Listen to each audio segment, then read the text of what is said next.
When we first set out to report this story, we wanted to answer what seemed at the time like a simple question. Who's responsible for cleaning up and clearing out the space beneath California's highway overpasses?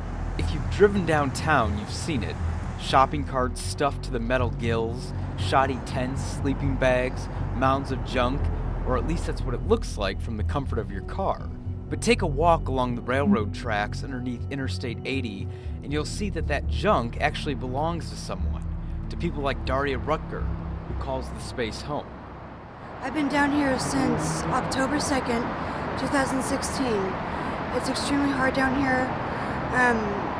People, as you can see, all this mess. We don't have four walls. We don't even have a roof over our heads.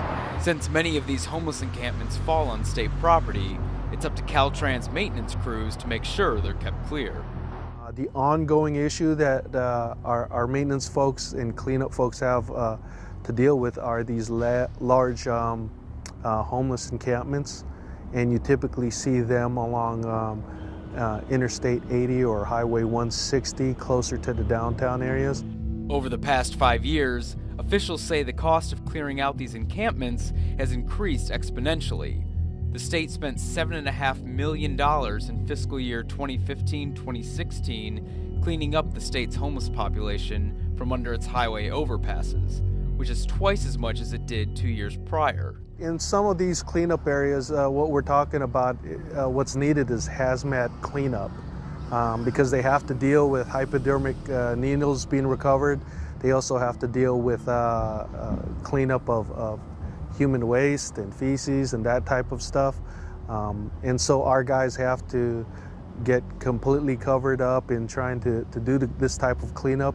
And sometimes it takes a matter of days and maybe up to a week, depending on how large the encampment is. Before cleaning out the area, Caltrans crews give the homeless 3 days' notice to vacate the property, as well as access to services to help get them off the street.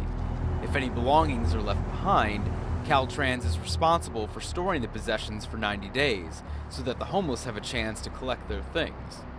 But the more fundamental problem is, where should homeless people be permitted to be? We don't have public housing, sufficient public housing for them. We don't have jobs that will allow them to get out of homelessness. We don't have mental institutions for people who need it. We don't have a sufficient alcohol or other recovery programs for folks. We have an increasing number of people who are living on the street unsheltered. And that's a more fundamental problem than how do you deal with the trash. While trash removal may seem insignificant compared to the more pressing issue of ensuring folks have a place to sleep every night, we wanted to get an idea of just how much the work is costing taxpayers.